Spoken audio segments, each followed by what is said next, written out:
Good evening. Welcome to South Asia Newsline. I'm Lipakshi Khurana. Here are the top stories we're tracking for you on Monday, the 21st of August. India's apex court grants bail to army man in 2008 Malegaon blast case.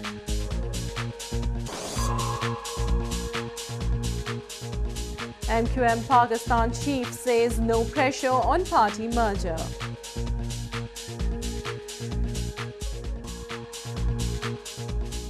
And Nepal to hold provincial and federal parliamentary polls on November 26th.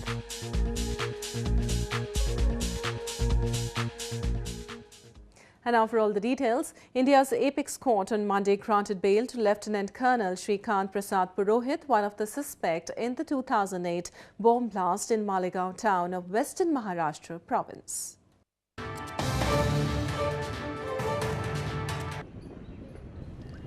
The Supreme Court of India on Monday granted bail to Lieutenant Colonel Shrikant Prasad Purohit in the 2008 Malegaon serial blast case. The order sets aside the Bombay High Court order by which the bail was denied. However, the apex court said it has imposed certain conditions on Purohit while granting the bail. Purohit had told the apex court on August 17 that he has been caught in the political crossfire and languishing in jail for 9 years. Purohit's wife Aparna Purohit and lawyer Harish Salve have welcomed the move. So it was a legal process, तो उसी में 9 साल निकल गए, तो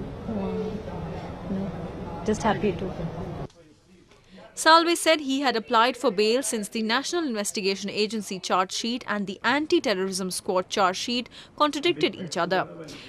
Meanwhile, Special Public Prosecutor Ujjwal Nikam said non-framing of charges was the biggest reason why Purohit was granted bail. The first investigating agency has said that there is a strong evidence, whereas the other investigating agency has said that there are certain discrepancies in the first investigation. I think the Honorable Supreme Court must have been impressed by such type of discrepancies and therefore the bail. On September 29, 2008, 7 people were killed and several others wounded in a blast at a mosque in the communally sensitive Malegaon in Nasik district of North Maharashtra.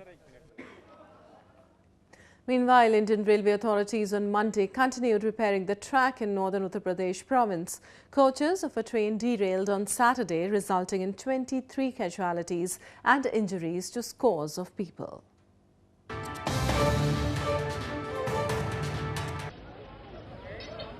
Repair and restoration of railway tracks continued on Monday morning, 2 days after a major train accident hit Khatoli town in India's northern Uttar Pradesh province. Workers were seen repairing several sections of the track and tightening bolts on it. While police personnel were seen monitoring the situation, locals also gathered at the site. Some blamed the authority for the negligence. As the repairing progressed, a train was allowed to pass on the repaired track at a much slower speed, which the locals said is good news for them. हम कहना चाहते हैं कि जैसे अब ये काम चल रहा है और इतनी उससे काम चल रहा है, अगर पहले से हो जाता, जो आज इतने मासूम भरे हैं, इससे बच जाते हैं। और आइंदा आने वाले वक्त में अगर इसी तरीके से करना चाहिए और जो है पब्लिक की जो है फिक्र करनी चाहिए। On Saturday, at least 23 passengers were killed and scores of people injured when 13 coaches of the Utkal Express jumped the rails in Khatoli near Muzaffarnagar district. An ex gratia of around $5,400 for the next of kin who lost their lives, $780 for those who are seriously injured, and $390 for people with minor injuries was announced by Indian Railway Minister Suresh Prabhu. Moving on to news from Pakistan, MQM-Pakistan chief Dr. Farooq Sattar has declared that his party will never yield to pressure to merge itself with any other group. Speaking at a party meeting held on Sunday, Sattar said his party will never accept disbanding or form another party. Reports suggest that since last year, when Sattar ousted MQM founder Altaf Hussain following his August 22nd incendiary speech and to control, the party had been under immense pressure. The pressure has either been to merge with the Mustafa Kamal-led Pak Sarzamin Party or form another political party. Meanwhile, Pak Sarzamin Party has accepted the invitation to attend the MQM-P's All Parties Conference scheduled for Tuesday. Meanwhile, the Human Rights Commission of Balochistan has blamed the Pakistani army for carrying out genocide in southwestern Balochistan province. It blamed the army has been involved in enforced disappearances and extrajudicial executions in the region.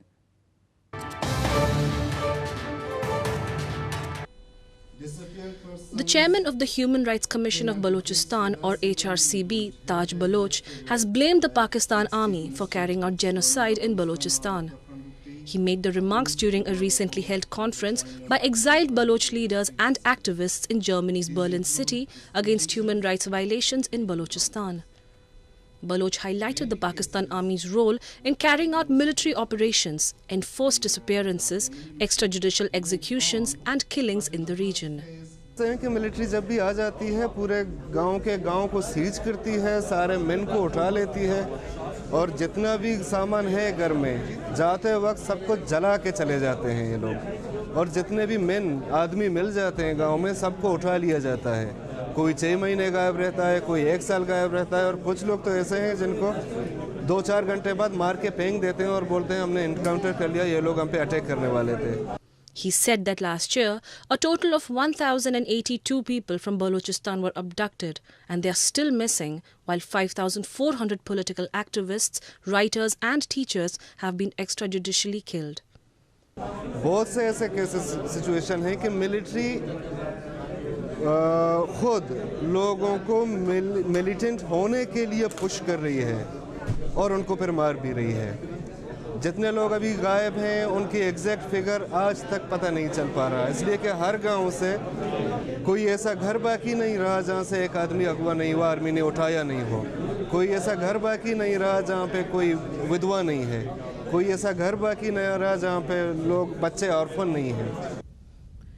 Right to health, education, infrastructure and other basic rights are more like a dream for the people of Balochistan. Baloch activists have been demanding the international community to look into the deteriorating human rights situation prevailing in the region. Moving on to news from Afghanistan, a specially abled Afghan girl has designed a rare necklace which has been displayed at an exhibition in the United States. The girl, who is hearing and speech impaired, completed designing the jewelry piece in just 2 months.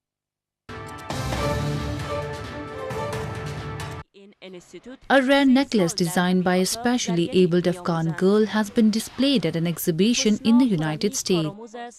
Saida Idbari, a hearing and speech impaired Afghan girl, has designed the necklace from gold and emerald which cost $8,000. She received training in jewelry designing in Kabul's Firozkoh Institute and has studied at a disabled person school. Saida's trainer said, ignoring the disability of hearing and speech, the girl used to sit for hours and decorate jewelry. According to the training institute, a number of foreign companies ask for new designs from the Firozkoh trainees, and sometimes they also receive orders from foreign companies. In news from Nepal, Nepal cabinet on Monday decided to hold both provincial and federal parliamentary elections in a single phase on November 26th.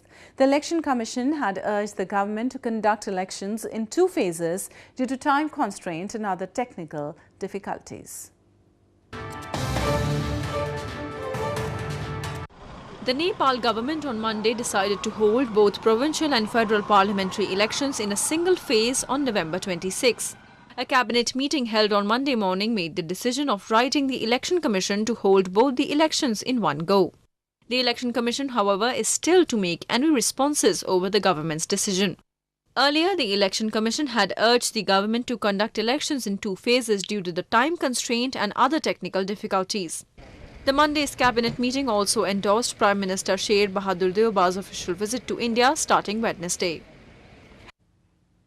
More news from India. More than 6 months after a bitter split following the death of India's southern Tamil Nadu province's Chief Minister J. Jayalalitha, rival factions of a party AIADMK merged on Monday.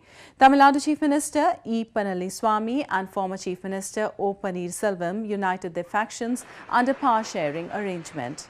While Pannaleswamy will continue his role, Paneerselvam took oath as the Deputy Chief Minister. Both the leaders also paid tribute to their late leader and party supremo Jayalalitha at a memorial at Marina Beach. Devotees in India's northern Uttarakhand province gathered and took holy dip in river Ganges on the auspicious No Moon Day. This day is also called as Amavasya according to the Hindu calendar.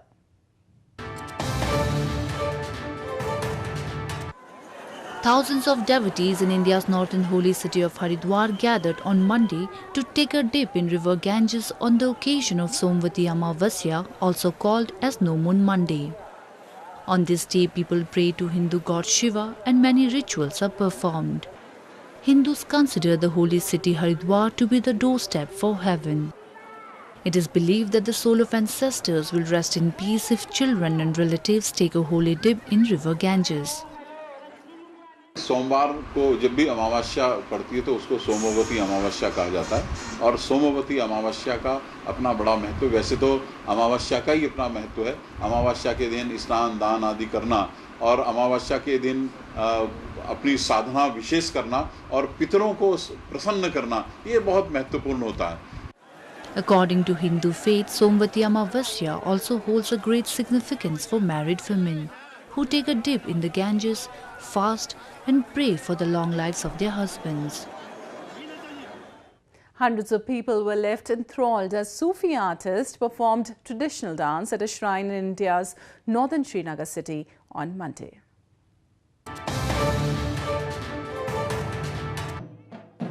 Scores of people on Monday witnessed a traditional Sufi dance at a shrine in Srinagar city in India's northern Jammu and Kashmir province. The spectators, comprising many Sufi devotees, were left enthralled as men dressed in traditional Sufi attire dance on trumpets with joy and enthusiasm. The roots of the traditional dance, known as Tambali, lie in the Turkish tradition of dervish dance, which is basically known as Sufi whirling. जी हमें बहुत अच्छा लगता है जब हम ये करते हैं तो इस मॉडर्न, आपने बोला ये मॉडर्न जो वक्त है, इस मॉडर्न लोगों में तो जब हम ये पुरानी रिवायत आगे बढ़ाते हैं हमारा दिल बहुत खुश हो जाता है. The dance is turned to abundance one's ego or personal desires in order to reach the source of all perfection and focusing on God. Tambali is essentially a state of wazat or spiritual ecstasy.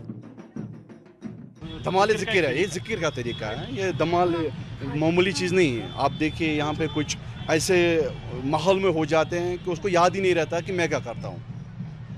ये भी एक ज़िक्र अल्लाह है. The dancers perform to invoke divine blessings and reaffirm their faith in the centuries-old Sufi tradition of Kashmir.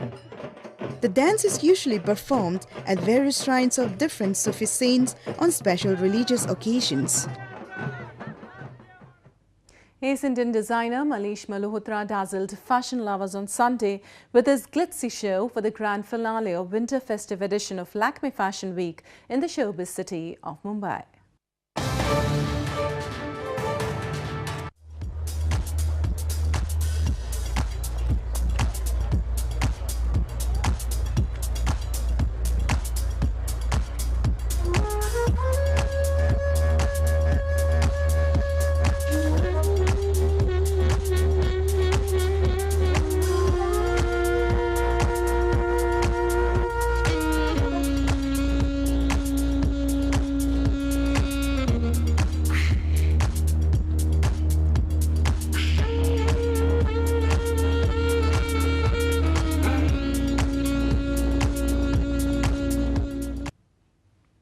And that's all we have for you from South Asia this evening.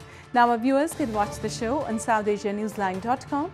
You can also visit us on Facebook.com/SAsia Newsline and follow us on Twitter @SAsia Newsline. That's all in tonight's edition. We'll see you same time tomorrow. Good night.